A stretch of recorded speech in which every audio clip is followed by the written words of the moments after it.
Have you ever just felt stuck? Caught in that same loop of thinking or a habit you just can't seem to shake? Well, what if I told you there's a science-backed way to start rewiring your brain in just 1 week? That's exactly what we're going to break down today, the 7-day neuroplasticity reset. So let's just start with this powerful idea. What if the very structure of your brain, the thing that makes you you, isn't set in stone? What if you actually had the power to change how you think, how you feel, how you act, and not over years, but starting right now? And I want to be super clear about this right from the start.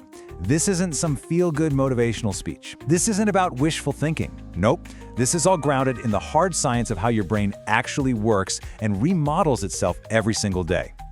Okay, so here's the thing. Your brain is already changing. It happens every second, whether you're paying attention or not. The problem for most of us is that we've kind of accidentally handed over the controls, to stress from work, to the endless notifications on our phones, to old habits that just run on autopilot. So the real question isn't if your brain is changing, the real question is, who's in the driver's seat?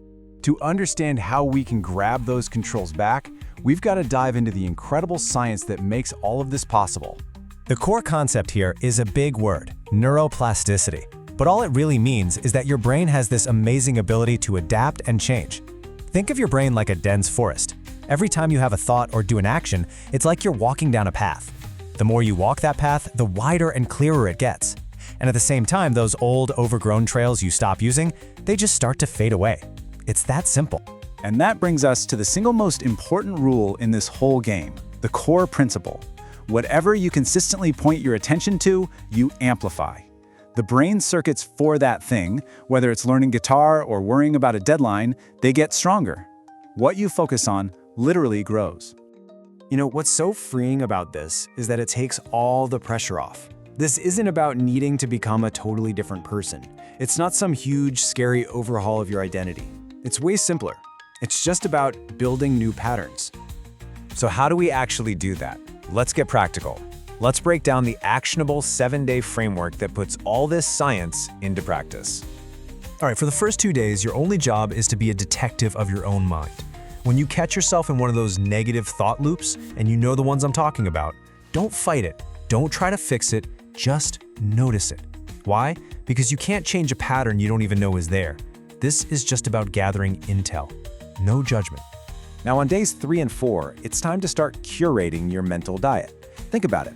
You wouldn't eat junk food all day long and expect to feel great, right? Well, the same goes for your mind. Every article you read, every social media feed you scroll through, it's all fuel.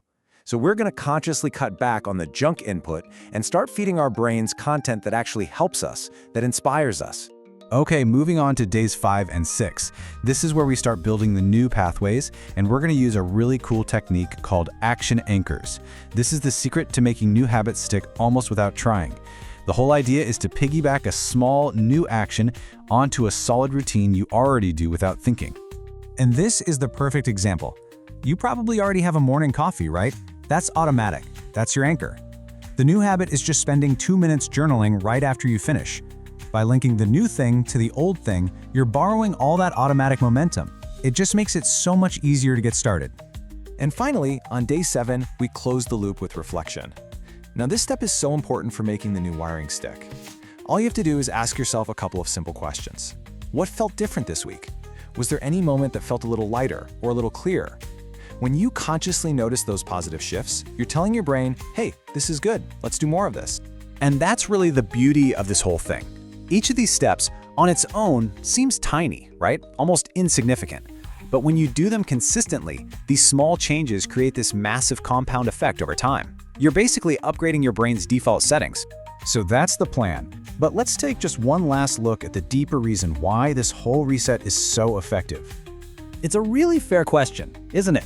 Why does a plan built on just noticing things and making tiny changes actually work, especially when trying to use brute force and willpower usually fails? Well, here's the magic. With this approach, you're not fighting your brain. You're not trying to wrestle it into submission. Instead, you're just gently training your attention. It's less like a battle against your old self and more like a dance with your brain's amazing ability to learn. You're just guiding it. I want you to really let this one sink in, because this is the key to everything. For a long time, maybe you've let your mind just drive on autopilot, steered by whatever's happening around you. This 7-day reset, it's basically driver's ed for your brain. You're learning how to grab the wheel. Because ultimately, this is what it all comes down to. If you want to build a better life, a life with more focus, more calm, more joy, it doesn't start out there with the world. It starts in here. You first have to build a better system for how you think, because your thoughts are what create your reality. And so that brings us right to the end. After all of this, there's really only one question left to ask. Are you ready to stop being a passenger and finally take the wheel?